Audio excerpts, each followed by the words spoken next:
Wa ko magdahom sa iyang isa ka bulag to nga paghigda. Nakalakaw na akong mama. Maayong hapon mga katawhan sa Pagadian City.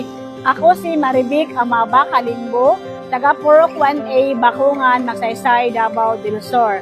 Akong edad is 53 years old.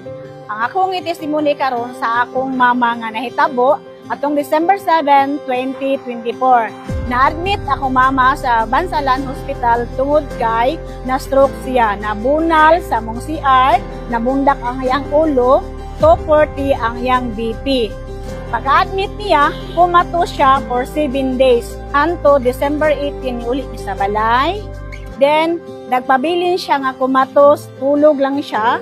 Nagyatiman ako, gidayapiran, tanan, gialagaan. Karon, wa ko magdahom nga while nagampo ko sa Ginoo nga unta tagaan ko og instrumento ug pamaagi sa Ginoo nga akong mama duwayan pa iyang kinabuhi. Wa ko magdahom nga pagpanawag ni Sir Erwin na ay produkto ayang ihatag sa akoa ipagamit ipainom nga mao si Salvio Barley Grass. So akong gipainom ang gihatag ni Sir Erwin Arsenal nga trial pack. Pagbasa na ko sa trial pack nga nakabutang nito buntag o hapon ang pag-inom.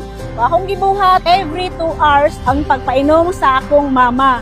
Salamat sa Ginoo kay pagkaugma ang akong gibati nga kalipay ba. Wa ko magdahom sa iyang isa ka bulag to nga paghigda. Nakalingkod akong nanay. Gituloy-tuloy lang nako ang pagpainom sa akong mama sa Salvio Barley Grass. Wa ko ilaing gipainom ang Salvio Barley Grass ng January 26, 2025. Nakalakaw na akong mama. Atong eleksyon ni 12, nakabutar na akong mama, astig na akong mama, sibok na mo silingan, nakakita sila nga, wow, si nanay, astig na yang panglawas. Nakalakaw siya because of Salvio Barley Grass. Thank you, Lord. Ako po si Marivic Amaba Kalingbo. Nagpasalamat sa Salvio Barley Grass kay mauni ang giinom sa akong mama nga nakatabang sa iyang pagkakumatos na karon nakalakaw na akong mama. Thank you, Salvio!